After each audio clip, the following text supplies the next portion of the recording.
It's no secret that we like to celebrate days here on First at 4. Yes. Case in point, Caramel Popcorn Day.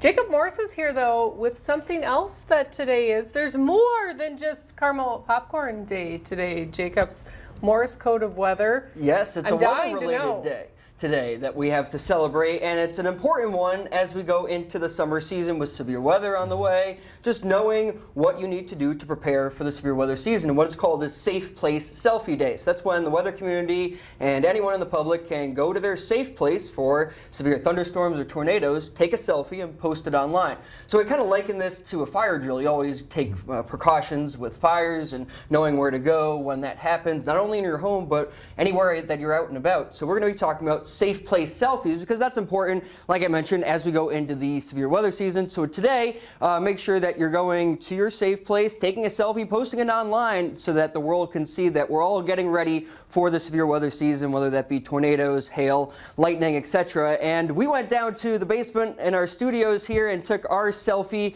in our safe place in case severe weather were to come down here into downtown Bismarck. So I encourage you to do the same and post it on Facebook or Twitter with the hashtag Safe Place Selfies. Now, it just doesn't relate to tornadoes or severe weather safety. We also can talk about all sorts of weather hazards and which ones are the most that we need to be concerned about. And if you didn't know, heat is actually the #1 weather-related cause of deaths in the United States. That's followed by flooding, and then tornadoes comes #3. So there's all sorts of weather hazards that we need to be aware of and know what to do in case those weather extremes come into our area. So all sorts of safe places that we have on this list for extreme cold, extreme heat, just staying indoors for those kinds of weather hazards. Flash floods, again, staying indoors, not in the basement with those, moving to higher ground and avoiding flooded roadways if you're in your vehicle. With lightning, staying in your car or an enclosed building is the thing to do for your safe place. With a lot of wind or very damaging winds, make sure you're in a sturdy building away from trees. And as I mentioned with the tornadoes, going into your tornado safe place, whether that be a storm shelter or just the lowest floor or interior room of your house. So again, not talking just about severe weather, but with all sorts of different types of weather hazards and knowing the safe place because it's different for each type of weather hazard. With all sorts of weather sayings that we have to remember these kind of weather hazards, like when thunder roars, go indoors, and turn around, don't drown. These are things just so that you can remember to go to your safe place and know what to do when these extreme weather events happen. So again, going back to tornado safety, because that's really the core concept with this Safe Place Selfie Day, knowing that going into an interior room, putting as many walls between you and the outside of your house as possible is the #1 thing.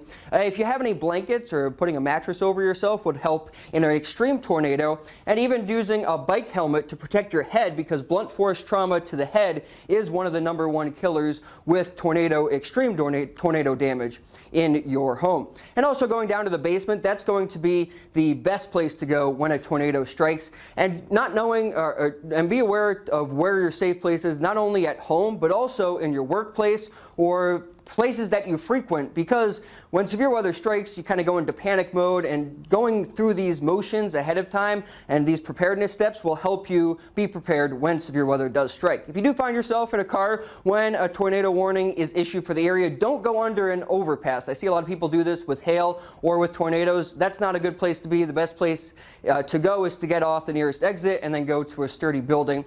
And to wrap up, we'll just review watches and warnings, because again, as we go into severe weather season, knowing the difference is very important. With watches, that just means that severe weather is imminent, and then with warnings, that's a much smaller region that is identified for severe weather that is imminently happening. So you need to take action now when a warning is issued. We can liken that to a taco watch versus a taco warning, meaning that the ingredients are there with a watch issued versus a warning means that the severe weather event is happening right now. So Jody and Henry, to wrap this all up, just knowing where your safe place is ahead of time is very important. That way, when severe weather hits, we can go there immediately and know what to do. I love the taco analogy. I've seen that before, and all of a sudden it's like, oh, that makes sense. And I You know gotta that dumb it down for some of us, Jacob. I know that it's still a little chilly and we're still kind of in that winter mode, but we're going to be into severe weather season pretty soon. So go to your safe place today, take a selfie, post it online. That way we know that we're all prepared when the severe weather does impact our region, because we do get our fair share of hail events and even tornado events in the summer. Yeah. All right. Good stuff as always. Thank you, Jacob.